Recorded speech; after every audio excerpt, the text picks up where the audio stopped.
Hello friends, सुप्रसंगમાં બનતી ફાડા લાપસીની recipe આજે તમારી સાથે હું શેર કરીશ। એક પરફેક્ટ માપ સાથે પરફેક્ટ ફાડા લાપસી બનીને તૈયાર થશે। તો ચાલો, એક વાટકી અહીંયા મેં ઘઉંના ફાડા લીધેલા છે, એની સામે સેમ વાટકીના માપથી ગોળ લઈશું અને જરૂરિયાત મુજબ ઘી લઈશું। તો ચાલો રેસીપીની શરૂઆત કરીએ। ગેસ ઉપર આપણે કુકર રાખી લીધેલું છે, એમાં પહેલાં 2 થી 3 મોટી ચમચી જેટલું ઘી ઉમેરી લઈશું। ઘી ગરમ થઈ ગયું છે, હવે એમાં આપણે ફાડા ઉમેરી દઈશું અને ઘીમાં સરસ શેકાવા દઈશું।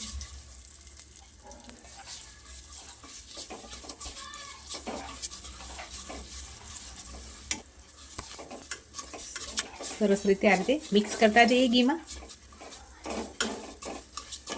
અને ફાડાનો કલર ચેન્જ થાય ત્યાર સુધી સરસ ઘીમાં શેકીશું।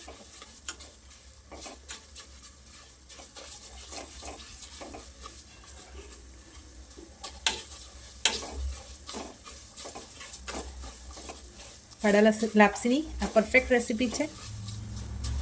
જ્યારે પણ કંઈક ગળ્યું ખાવાનું મન થાય ત્યારે આ એકદમ ઇઝી રીતે બનીને તૈયાર થઈ જાય છે। તો તમે પણ મારી આ રેસીપી જરૂરથી ટ્રાય કરજો। ફાડા આપણા શેકાવાઈ ગયા છે, હવે એમાં 2 થી 3 લવિંગ ઉમેરીશું અને 1 તજનો ટુકડો ઉમેરીશું।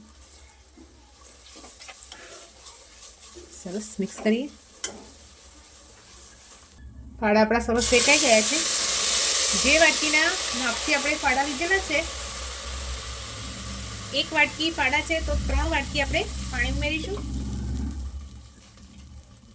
આ એક પરફેક્ટ માપ બનીને તૈયાર થશે।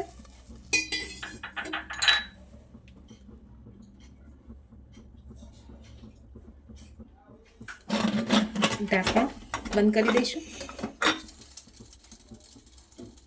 હાઈ ગેસની ફ્લેમ ઉપર 2 વિસલ કરીશું અને મીડિયમ 2 વિસલ થઈ ગયા પછી મીડિયમ ફ્લેમ ઉપર 5 મિનિટ સુધી આને સરસ કૂક થવા દઈએ। 2 વિસલ થઈ ગઈ છે, હવે ગેસની ફ્લેમ મીડિયમ કરી લઈશું અને 5 મિનિટ સુધી આને સરસ કૂક થવા દઈએ। 3 વિસલ થઈ ગઈ છે, હવે આપણે એમાં કુકર ખોલી અને એકવાર ચેક કરી લઈશું।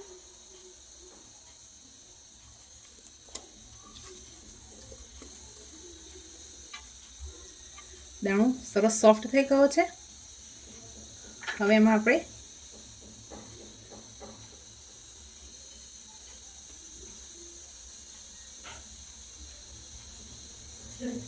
ફ્લેમને લો રાખીશું અને કાજુ અને બદામના ટુકડા ઉમેરી દઈશું। તમે આ સમયે એમાં દ્રાક્ષ પણ ઉમેરી શકો છો। સરસ બધું મિક્સ કરી લઈશું।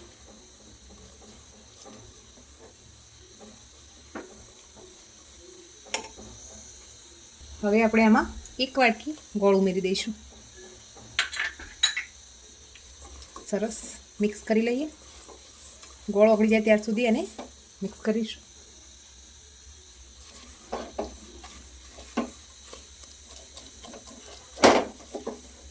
લાપસી આપણી ગરમ છે કે ગોળ તરત જ ઓગળવા લાગશે। ગેસની ફ્લેમને એકદમ લો રાખીશું, જેથી આપણી લાપસી નીચે તળિયે બેસે નહીં। 1 વાટકી ફાડા સામે 1 વાટકી ગોળ અને 3 વાટકી પાણી એ પરફેક્ટ માપ છે। તમે જો ગળ્યું વધારે ખાતા હોય અને તમને પસંદ હોય તો ગોળ થોડો વધારે પણ ઉમેરી શકો છો। મીડિયમ ખાતા હશો તો આ એક પરફેક્ટ માપ છે। ગોળ આપણો સરસ ઓગળી ગયો છે અને એ લાપસીમાંથી ઘી પણ છૂટું પડવા લાગ્યું છે। ચાલો હવે સર્વિંગ બાઉલમાં સર્વ કરી લઈએ।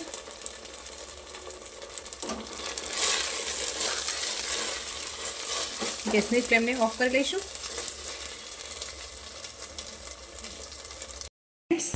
આપણી ફાડા લાપસી બનીને તૈયાર છે।